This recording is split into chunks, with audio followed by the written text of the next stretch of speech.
ลาวและไทยในปี 2026 ค่าครองชีพประเทศไหนแพงกว่ากัน Let's go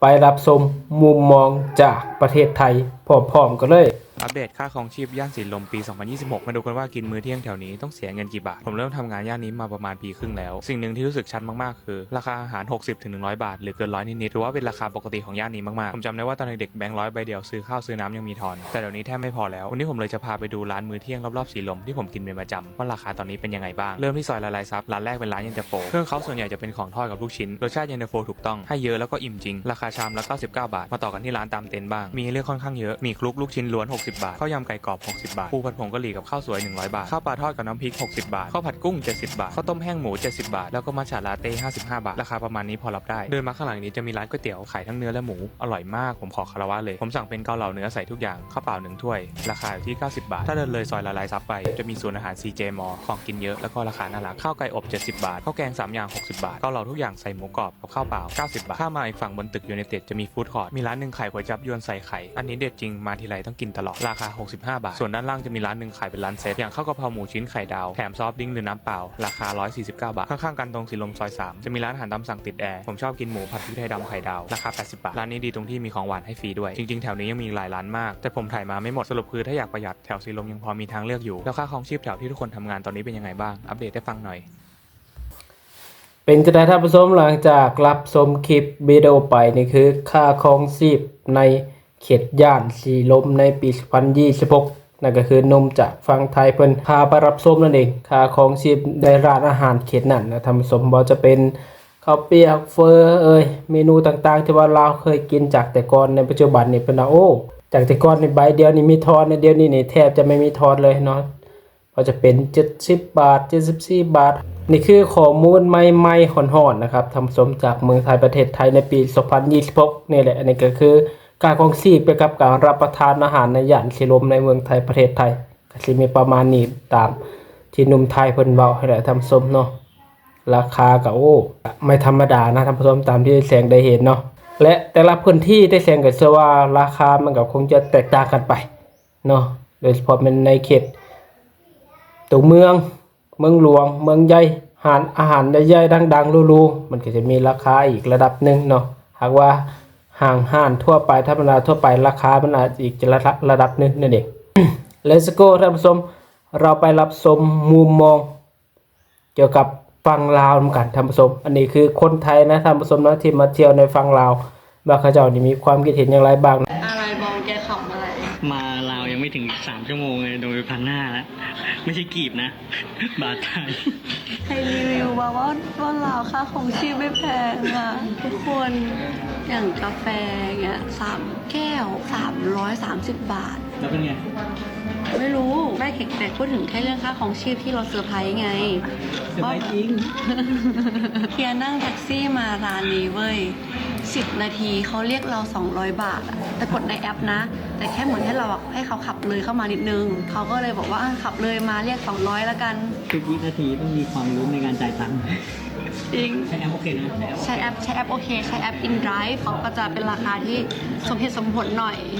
ไม่ได้ขายให้นะ แต่ชอบ ด้วยความที่เมื่อกี้เราสงสัยกับบอมใช่ไหมว่าสิ่งที่เราจ่ายมาในแต่ละอย่างในการเที่ยวครั้งเนี้ยมันคือราคาที่สมเหตุสมผลจริงๆหรือเปล่าเราก็เลยเสิร์ชเว้ยเขาก็คนพบว่าไออย่างน้ำเนี้ยแก้วละ100 กว่าบาทอะมันคือราคาที่เป็นอยู่ตรงตอนนี้จริงๆเว้ยคือเขาบอกว่าตอนเนี้ยค่าครองชีพแพงกว่าปีก่อนๆมากๆหลังพิษโควิดเศรษฐกิจอะไรอย่างเงี้ยแต่ทำงานวันละ10 ชั่วโมงได้ค่าแรงประมาณ 50,000 กีบหรือประมาณ140 บาทต่อวันนั่นก็จะเป็นเหตุผลที่ว่าทำไมเราจ่ายค่าแท็กซี่10 นาที200 บาทก็เป็นได้อันนี้ถือว่าแบบเป็นความรู้ใหม่มากเลยนะเราชอบเห็นแบบคอนเทนต์ที่แบบเที่ยวลาวในงบ 3,000 บาทก็เที่ยวได้อาจจะเที่ยวได้จริงๆอาจจะแบบหาร้านที่ถูกหน่อยอะไรเงี้ยแต่ถ้าเที่ยวคาเฟ่หรืออะไรเงี้ยเราว่าค่าของชีพพอๆกับประเทศไทยกรุงเทพเลยนะ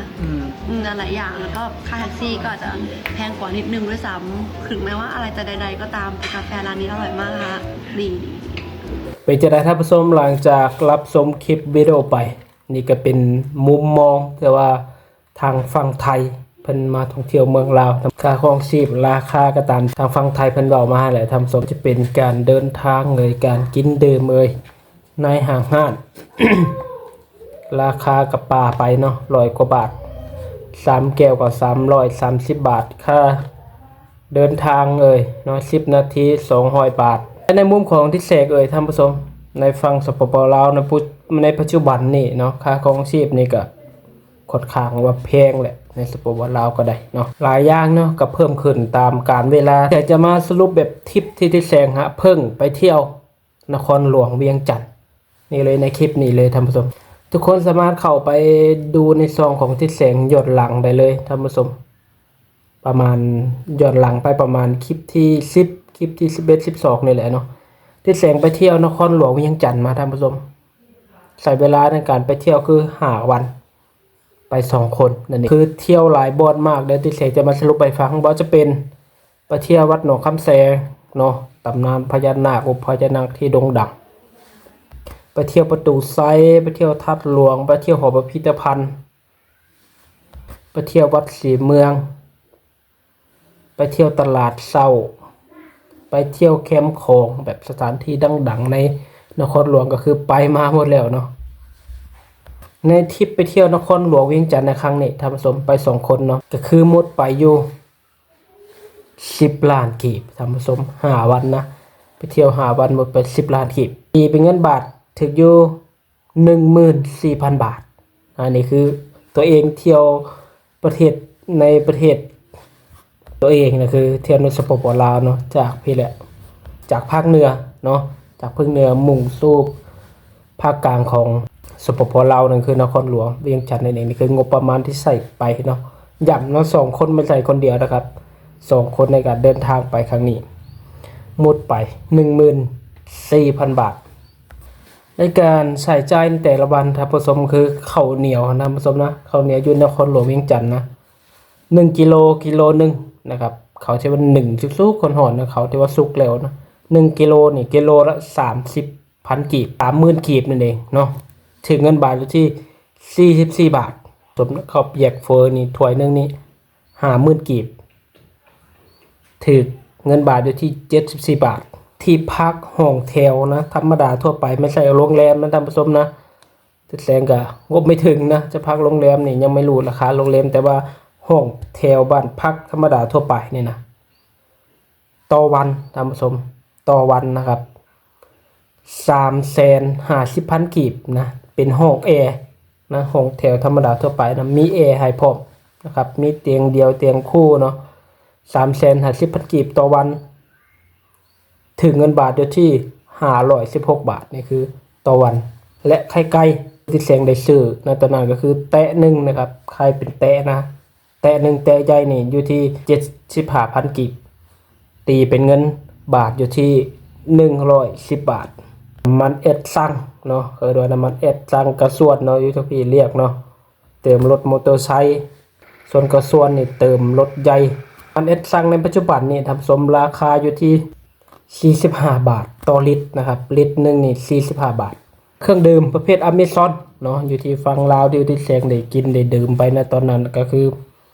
คาปูชิโน่ปั่นนี่1 จอกนี่ถึงอยู่ที่63,000 กีบตีเป็นเงินบาทอยู่ที่92 บาทอันนี้คือราคาคร่าวๆนะและนั่งรถไฟจากภาคเหนือทำสมจากภาคเหนือนี่มุ่งสู่นครหลวงเวียงจันทน์ต่อคนนะครับต่อคนนั่นก็คือคนนึงนี่ถึงอยู่419,000 กีบต่อคนนะเทียบ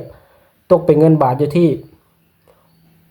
617 บาทต่อคนนะจากภาคเหนือสู่นครหลวงเวียงจันทน์และตอนการพิเศษกันนั่งเครื่องบินมานั่นเองเนาะปัจจุบันนี่ราคา1 คนบ่นั่งธรรมดาทั่วไปบ่ได้เป็นบ่นั่งนักธุรกิจบ่นั่งพิเศษบ่นั่งธรรมดาทั่วไปนั่นก็คือ1 คนนะครับ1 คนในการขึ้นเครื่องบินก็คือราคาอยู่ที่1,490,000 กีบเป็นเงินบาทอยู่ที่ 2,197 บาทและรวมเฉพาะการเดินทางนำสมรวมเฉพาะการเดินทางระหว่างไปนั่งรถไฟไปกับนั่งเครื่องบินมานี่2 คนนะครับถึกอยู่3,816,000 กีบนะครับถ้าตีเป็นเงินบาทอยู่ที่ 628 บาทและอีก 5,000 ปลายเพราะว่าใส่จ่ายไป 14,000 บาทแล้วก็ในการช้อปปิ้งในการซื้อของบ้างและเล็กน้อยเนาะในการเที่ยวแต่ละสถานที่ในการจ้างค่ารถไปในการเช่าที่พักอีกต่างๆกับหาวันป่าไป 14,000 บาทนี่คือเหตุการณ์เรื่องราวสดๆร้อนๆที่แสงเพิ่งไปเที่ยวมานั่นเองนะครับสามารถย้อนไปดูคลิปที่แสงลงไว้ได้เนาะคลิปนั้นยาวเติมนะครับ30ปลายกว่านาทีทุกคนลองไปรับชมได้นี่คือมุมมองค่าครองชีพในสปป.ลาวก็สิประมาณนี้ท่านผู้ชมและอีกมุมเด้อท่านผู้ชมอีกมุมหนึงมุมมองหนึงเนาะสำหรับที่แสงแล้วนะถ้าว่าเคยไปท่องเที่ยวในเมืองไทยประเทศไทยนั่นคือเชียงรายนั่นเองเนาะไปเที่ยวเชียงรายมาท่านผู้ชมเนาะนี่ครับสินค้าจากประเทศไทยถ้าเฮาขามไปซื้อที่โน่นนี่ราคาเนี่ยมันจะถูกนั่นเองอันนี้มุมมองที่แสงเคยไปเชียงรายสินค้าของประเทศไทยไปซื้อตรงนั้นมันถูกเนาะแต่เมื่อคนลาวนำเข้าแล้วกับนำเข้าแล้วขามาฟังลาวมันซื้ออยู่ฟังลาวราคามันจะอัปเกรดขึ้นเป็นราคาหนึงเนาะอันนี้ก็ไม่ติเนาะเพราะว่า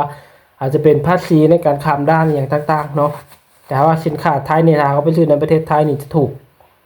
นั่นเองนะครับว่ากลับมาฟังลาวเดี๋ยวจะเพิ่มภาษีเพิ่มอย่างต่างๆราคามันจะค่อนข้างจะแพงนั่นเองและท้ายที่สุดท้ายนี่นะครับท่านผู้ชมทุกคนที่เข้ามารับชมมีมุมมองความคิดเห็นอย่างไรบ้างเนาะคอมเมนต์มาในใต้คลิปเนาะค่าครองชีพในฝั่งไทยประเทศไทยเนาะเป็นอย่างไรบ้างแพงไหมเนาะและค่าครองชีพในฝั่งลาวนี่โอ้โหก็ตามที่เสร็จในบอกไปนั่นแหละในปัจจุบันในก็ค่อนข้างว่านักเอาการเนาะแพงเติบอยู่ท่านผู้ชมคิดเห็นอย่างไรบ้างก็คอมเมนต์ใต้คลิปวิดีโอได้นะครับว่าจะเป็นทางฝั่งลาวทางฝั่งไทยที่เข้ามารับชมในคลิปวิดีโอนี่เนาะเพื่อเป็นสาระความรู้เนาะให้กับผู้คนเนาะว่าจะเป็นคนลาวที่จะไปเที่ยวไทยว่าคนไทยจะมาเที่ยวลาวนั่นเองก็เป็นข้อมูลที่ดีให้กับทั้งสองฝ่ายเลยนะครับคอมเมนต์ใต้คลิปได้นะครับสำหรับคลิปนี้ที่แสงขอจบคลิปลงเพียงเท่านี้พบกันในคลิปหน้าสำหรับคลิปนี้ขอกล่าวคำว่าสบายดีสวัสดีครับ